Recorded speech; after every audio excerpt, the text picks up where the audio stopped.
Hello everyone, my name is C. Ankit Agarwal and you are watching me on your YouTube channel TechG। चाहे service tax का scenario या GST का, सबने एक ही बात renting of immovable property से related सुनी है। दैट इज, अगर रेजिडेंशियल प्रॉपर्टी को रेजिडेंशियल पर्पस के लिए अगर हम लेट आउट करेंगे तो वो एग्जेम्प्ट नेचर की मानी जाएगी और उसमें कोई भी जीएसटी या सर्विस टैक्स की बात नहीं होगी इर्रिस्पेक्टिव ऑफ द टर्नओवर। और अगर हम कोई भी प्रॉपर्टी कॉमर्शियल पर्पस के लिए लेट आउट करेंगे तो उस पर जीएसटी या सर्विस टैक्स लेवी हो जाएगा depending upon the turnover of the service provider यानी कि लैंडलॉर्ड। मगर जीएसटी डिपार्टमेंट ने 2 न्यू एंट्रीज रिवर्स चार्ज की लिस्ट में ऐड कर दी है, जिसके थ्रू उन्होंने letting of residential and commercial property पे भी जीएसटी अंडर रिवर्स चार्ज की लायबिलिटी टेनेंट के ऊपर शिफ्ट कर दी। आफ्टर दिस कई सारे सवाल मार्केट में फ्लोट होने लगे हैं। क्या रेंटिंग ऑफ रेजिडेंशियल ड्वेलिंग की एग्जेप्शन अभी एप्लीकेबल है या नहीं? क्या हर सिचुएशन में आरसीएम डिडक्ट होगा या कोई रियायत भी है? क्या कंपोजिशन डीलर को भी आरसीएम डिडक्ट करना पड़ेगा?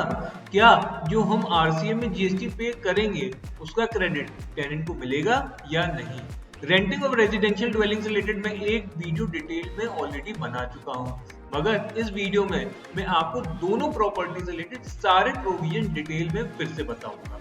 तो वीडियो को अंत तक जरूर देखें क्योंकि वीडियो आपके लिए काफी यूजफुल होने वाला है। तो शुरू करते हैं आज का ये वीडियो, और हाँ, चैनल को लाइक और सब्सक्राइब करना ना भूलें।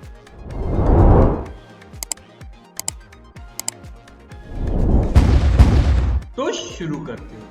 सबसे पहले date is from the beginning of the service tax and GST एक लिस्ट गवर्नमेंट ने इंट्रोड्यूस की in which they introduce all दो services which will be exempt from tax irrespective of the turnover. यानी कि अगर आप सिर्फ और सिर्फ एग्जेम्प्टेड सर्विस प्रोवाइड कर रहे हैं तो चाहे आपका कितना भी टर्नओवर हो, आपको जीएसटी में रजिस्ट्रेशन लेने की कोई भी लायबिलिटी नहीं बनेगी। अभी तक एग्जेम्प्टेड लिस्ट में सीधा सीधा लिखा हुआ था कि अगर रेजिडेंशियल प्रॉपर्टी को किसी रेजिडेंशियल पर्पस के लिए अगर हम लेट आउट करते हैं तो आपके ऊपर कोई भी जीएसटी की लायबिलिटी नहीं आएगी।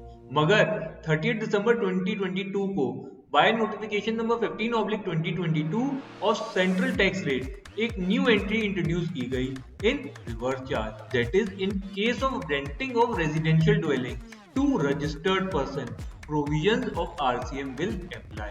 सीधा सीधा देखा जाए तो इसका मतलब ये निकला कि अगर कोई रेजिडेंशियल ड्वेलिंग किसी रजिस्टर्ड पर्सन को लेट आउट करेंगे तो उस पर सर्विस रिसीवर को यानी कि टेनेंट को रिवर्स चार्ज में टैक्स देना पड़ेगा और बाद में उसका क्रेडिट उसको मिल जाएगा। मगर अगर कोई सर्विस एग्जम्पशन की कैटेगरी में है तो उसके ऊपर जीएसटी लेवी नहीं हो सकता। यानी कि अगर कोई रेंटिंग ऑफ रेजिडेंशियल ड्वेलिंग किसी पर्सन को रेजिडेंशियल पर्पस के लिए अगर हम करते हैं तो जीएसटी की कोई लायबिलिटी नहीं आएगी, चाहे टेनेंट रजिस्टर्ड हो या अनरजिस्टर्ड। से फॉर एग्जांपल, आपने अपना फ्लैट किसी को रहने के लिए दे दिया तो जीएसटी की बात नहीं होगी।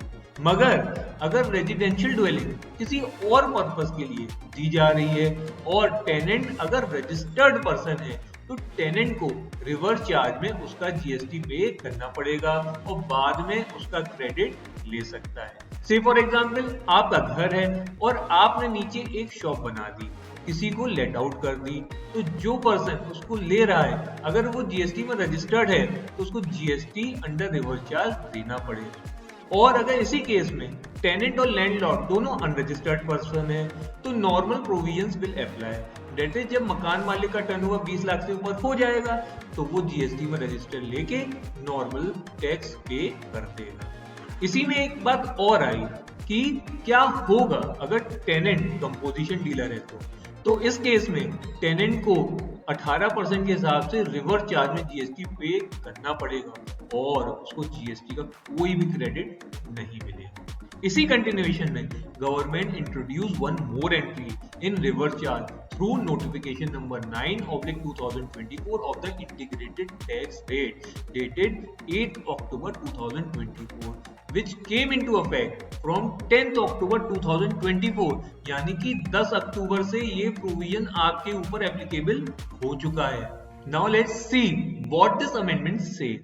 अगर लैंडलॉर्ड रजिस्टर्ड पर्सन है और वो कॉमर्शियल प्रॉपर्टी लेट आउट कर रहा है तो टेनेंट चाहे रजिस्टर्ड हो या अनरजिस्टर्ड, जीएसटी एप्लीकेबल होगा, वो भी normally. That is landlord GST का बिल रेज करेगा और टाइमली अपना जीएसटी पे कर देगा।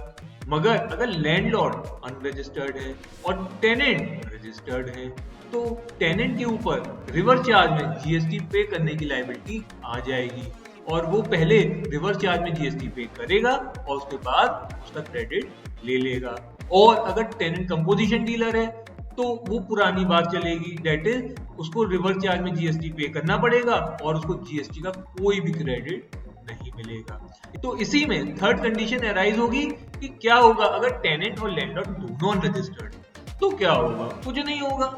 मतलब ये कि लैंडलॉर्ड का टर्नओवर जब 20 लाख से ऊपर होगा तब वो जीएसटी में रजिस्ट्रेशन लेगा और फिर नॉर्मल तरीके से जीएसटी बिल रेज करेगा और जीएसटी डिपार्टमेंट को अपना टैक्स टाइमली पे कर देगा। सिंपल। तो इस वीडियो में मैंने रेंटिंग से रिलेटेड सारे प्रोविजन डिस्कस कर लिए हैं और हाँ, इस सारे प्रोविजन सिर्फ और सिर्फ इमूवेबल प्रॉपर्टी पे ही एप्लीकेबल होंगे, जैसे कि लैंड, बिल्डिंग एक्सेट्रा। तो मैं उम्मीद करता हूं कि इस टॉपिक से रिलेटेड आपके सारे डाउट क्लियर हो गए होंगे। अगर आपके मन में कोई भी डाउट हो तो मुझे कमेंट करके जरूर बताएं। वीडियो को ज्यादा से ज्यादा शेयर करें ताकि लोगों को उसका बेनिफिट मिल सके। वीडियो को लाइक और सब्सक्राइब करना ना भूलें। मैं फिर मिलूंगा एक और नई वीडियो के साथ। Till then, thank you.